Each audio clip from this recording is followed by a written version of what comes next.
Okay, FM, gusto ko, okay ka.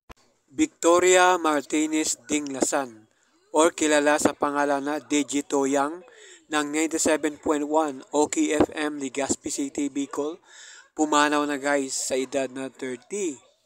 Meron po siyang isang anak at asawa. At ang dahilan daw guys ng pagpanaw niya ay ito yung severe asthma or hika. Ano ba ang itsura ng asthma o hika? So guys, ito yung baga natin, yung sa kaliwa guys, nakikita nyo, yun po yung daluyan ng hangin, ang ganda, normal po yun. Pero dito guys, sa kanan guys, ito yung may asma.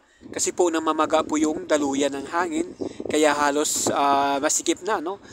Kaya dito po, kinakapos ng hininga yung tao. Kaya nga, nire-required kagad na mag-nebulizer ang taong may asma. Kasi guys, yung nebulizer, ito yung mabisang liquid medication na talagang didiretso kagad sa baga. Na parang usok po ito, parang tiny particles yan. Paano ba natin nakukuha ang hika?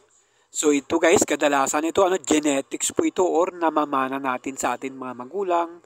Tapos infection, tapos environmental exposure. Lalong-lalo na kapag katabi natin yung nanigarilyo, tapos nakakalanghap tayo ng mga alikabok, or allergens o ano pa. So ano ang dapat natin gawin kapag may asthma na tayo? Ito guys, wag natin kalimutan. Pwede po tayo magpareseta ng asthma inhaler guys, importante ito. Handy lang po ito, kahit saan pwede natin ilagay sa bag or sa bulsa. Tapos guys, palakasin natin yung immune system natin. Kumain tayo ng mga gulay at mga prutas na rich sa vitamin C. Ngayon kung mahal yung prutas guys, na malakas sa vitamin C guys, bumili tayo sa butika, mga vitamin C dyan. Pero mas-suggest ko guys, inumin natin yung sodium ascorbate kasi non-acidic vitamin C yan. Tapos with zinc na, mas maganda guys.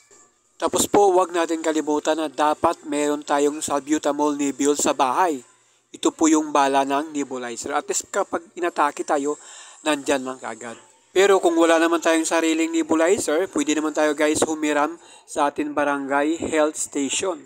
Pero kailangan may sarili tayong host ng nebulizer.